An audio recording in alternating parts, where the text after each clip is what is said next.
एक बहुत ही दिलचस्प सवाल है, आखिर ये बेजान पत्थर, पानी और अंतरिक्ष की धूल एक चमत्कारी सांस लेती हुई जिंदगी में बदल कैसे गए?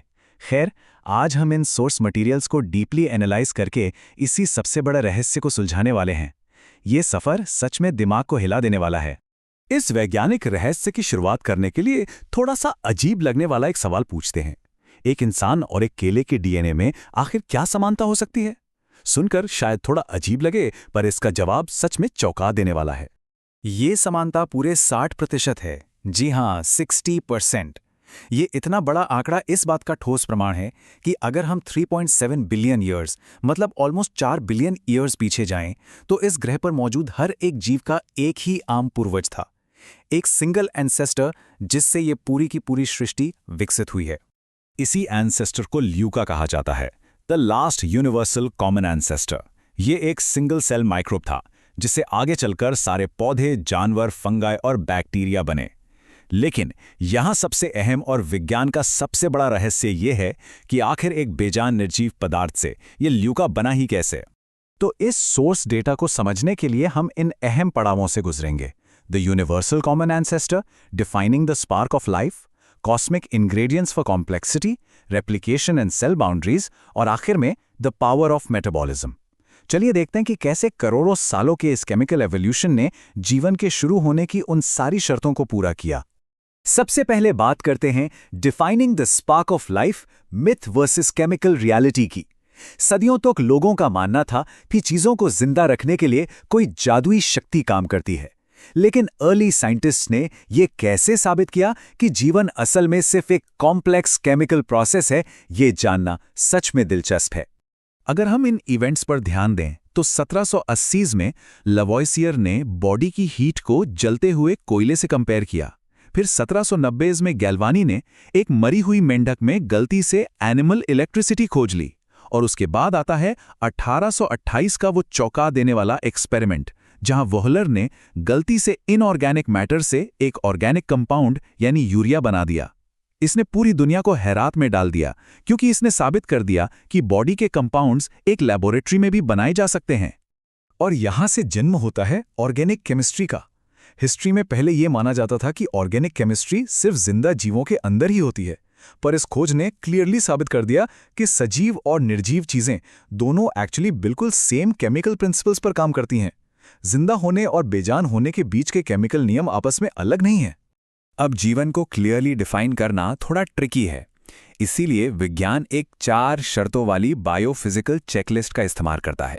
एक ऐसी चेकलिस्ट जिसे पूरा किए बिना कोई निर्जीव पदार्थ जिंदा नहीं हो सकता। ये 4 शर्तें हैं: कॉम्प्लेक्सिटी, मेटाबॉलिज्म, बाउंड्री और रेप्लिकेशन। चलिए आगे बढ़ते हैं अपने अगले हिस्से की तरफ। Cosmic ingredients for complexity, where did the building blocks come from.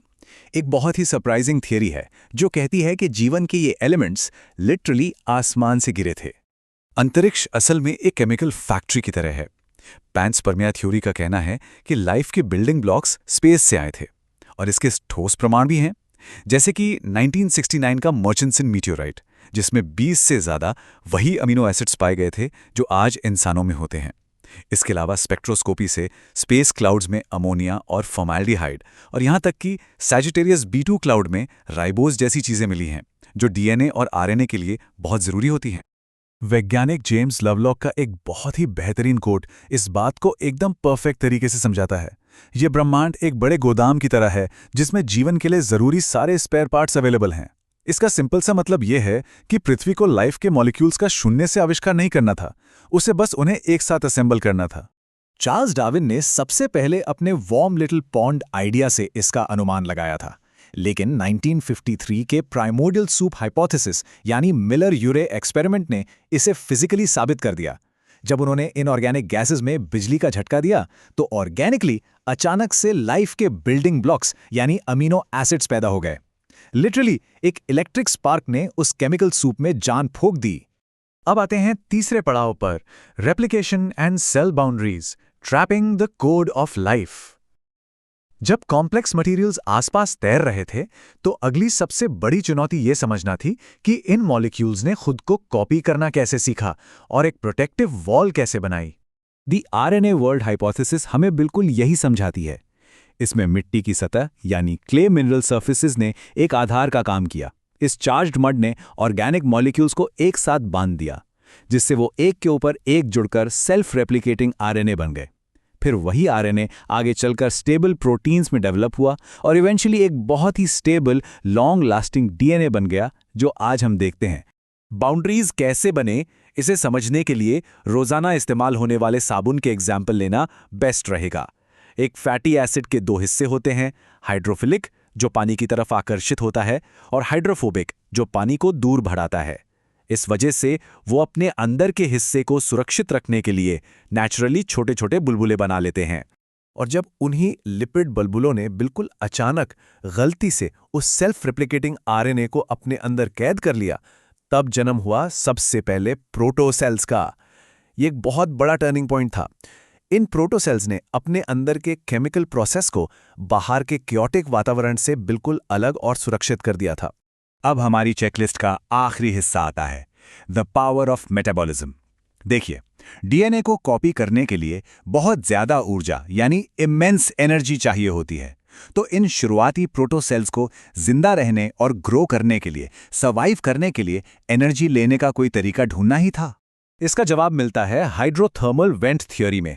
समुद्र की गहराइयों में जहां अंधेरा होता है, वहां बेहद गर्म वेंट्स मिनरल रिच पानी उगल रहे थे। इन्हीं ब्लेजिंग हॉट वेंट्स ने उन अर्ली प्रोटोसेल्स के लिए सबसे पहले एनर्जी सोर्स का काम किया, जिससे वो न्यूट्रिएंट्स ले पाते थे, एनर्जी कंज्यूम करते थे और वेस्ट बाहर निकालते थे। पर जैसे जैसे लाइफ उन गर्म वेंट्स से दूर ड्रिफ्ट होने लगी, तब सिंपल सिंगल सेल्ड प्रोकैरियोट्स जैसे कि आर्किया और बैक्टीरिया को जिंदा रहने के लिए एक नया रास्ता निकालना पड़ा।